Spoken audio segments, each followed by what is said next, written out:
Mr. Falik, hello, first of all. Hello. Let me thank you that you found time for us in your tight schedule. Now you joined us. And I really appreciate it because I know just you're very, very busy now. So, Mr. Falik, please give us a little bit information about yourself. So, my name is Ишай. I'm a CEO of a hospital. This is my hospital, Glava, where I'm sitting right now. I'm an ophthalmologist, specialist in cornea surgeries and reconstruction of the anterior surface of the eyes with stem cells. These are the operations that I've done in Azerbaijan. And I'm also a specialist in medical management.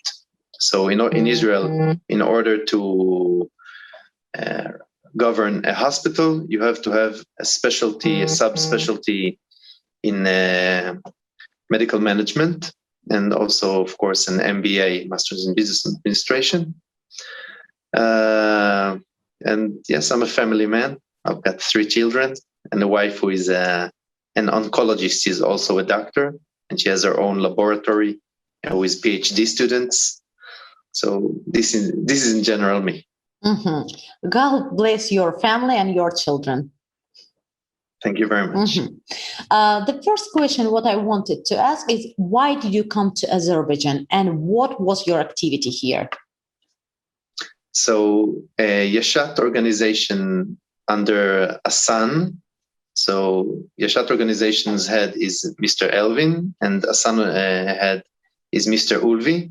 They invited us to come and help the wounded soldiers. Our countries are allied countries, and of course we're willing to come. The guy that organized this whole thing is Professor Masoud Ashina. He's a pristine neurologist who is from Azerbaijani origin, and he lives in Denmark, but his heart is in Azerbaijan.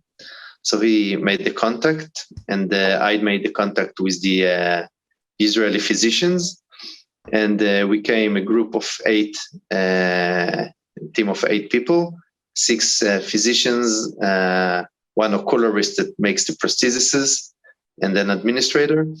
And we came over to do surgeries, ophthalmic surgeries, which are mostly oculoplastic surgeries on the eye sockets of soldiers that lost their eyes, and some surgeries that we performed on the retina, and some were actually anterior chamber operations, which are cornea transplantations and reconstructions of the eyes with stem cells, which I have done. And what was the main problem you faced? So I don't think we basically didn't face a large problem. A part of that the skies were closed, and it was very hard to get the approval of the ministries, Ministry of Transportation, Ministry of Health, Ministry of Foreign Affairs. But we used the help of the ambassador, Mr.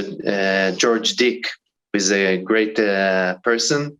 And together we convinced the government, the Israeli government, that we should come. And the Azerbaijani government did everything that was required to keep us safe at this time of pandemic. And I think this was the major difficulty that we have encountered.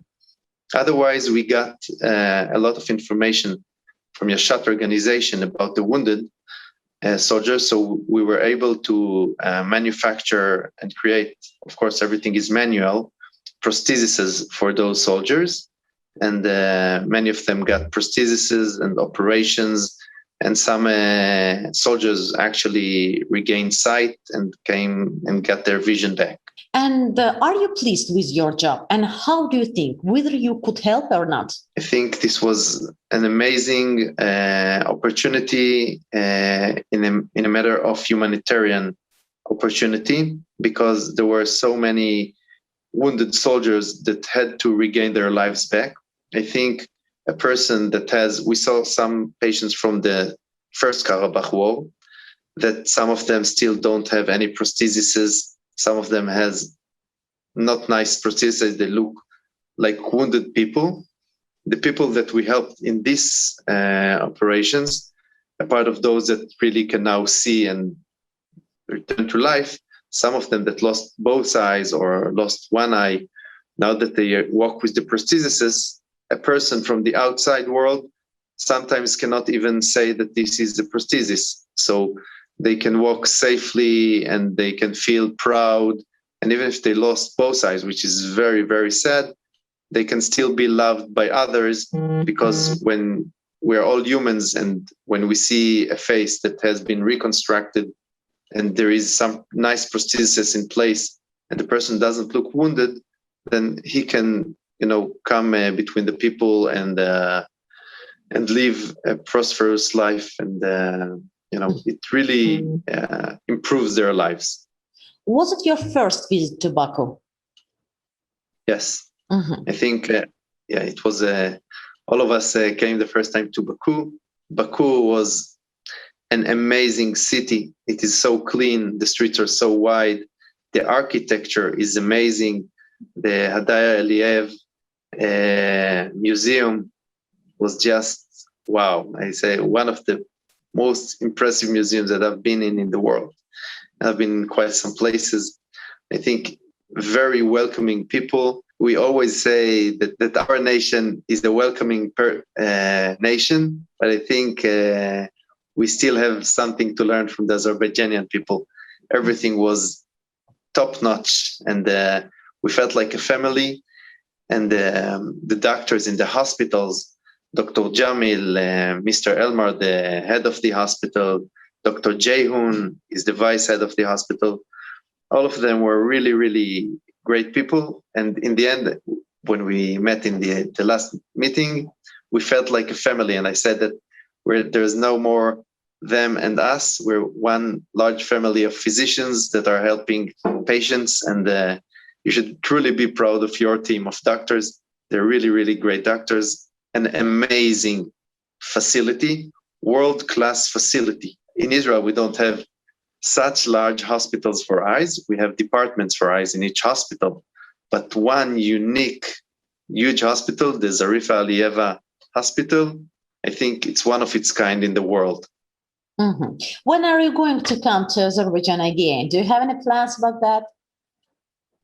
So there were some conversation about future meetings.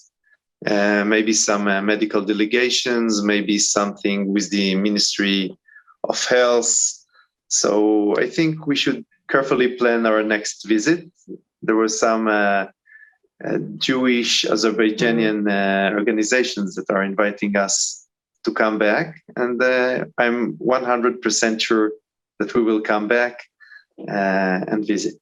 Mm-hmm. Mr. Falik, thank you so much for this meeting that you are today with us.